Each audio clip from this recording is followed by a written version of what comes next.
Void Reaver is a bullet heaven where your backpack is the build.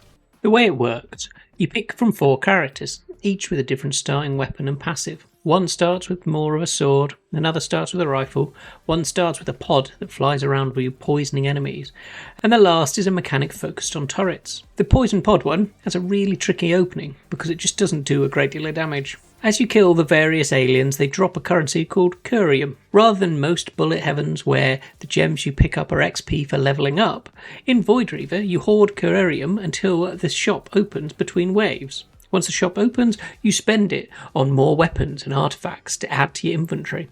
And that's the interesting bit. You have a really good run, collect loads of currency, and end up with loads to spend in the shop. My only slight niggle is that the first couple of shop runs are thin. If you're not doing much damage, you're not collecting a great deal of currency, and when the shop opens, you can't upgrade your weapons much. That can make the first few waves feel a bit unengaging, especially since you only get one active ability on top of the auto-fire. If you've got one weak weapon and nothing to unlock, you're just running around the map waiting for the shop to come back again. Once the inventory opens up though, it flips completely. You're given a selection of items in the shop at different rarities. The rarer they are, the more impact, more damage, more health, more armour, whatever the item does.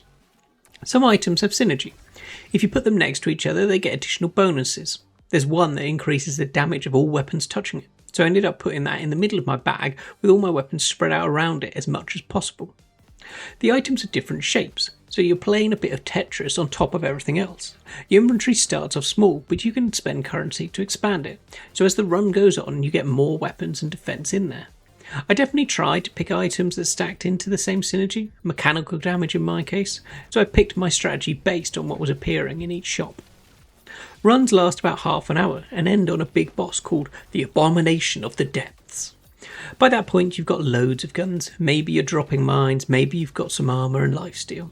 There's one character special I didn't work out until later on, so I spent the whole run not using any active abilities at all, just spent the half an hour running around and dodging trying not to get hit.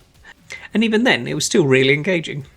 I died twice in total across 2.5 hours and completed the demo on 3 of the 4 characters.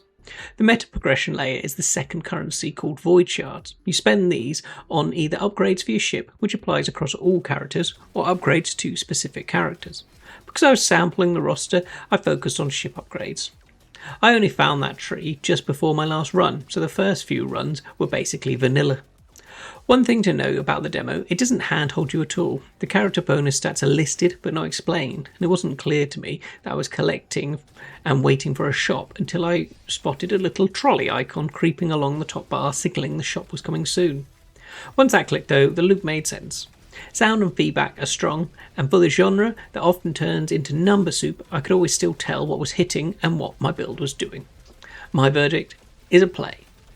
I play the demos, you play the hits. I'll see you on the next one.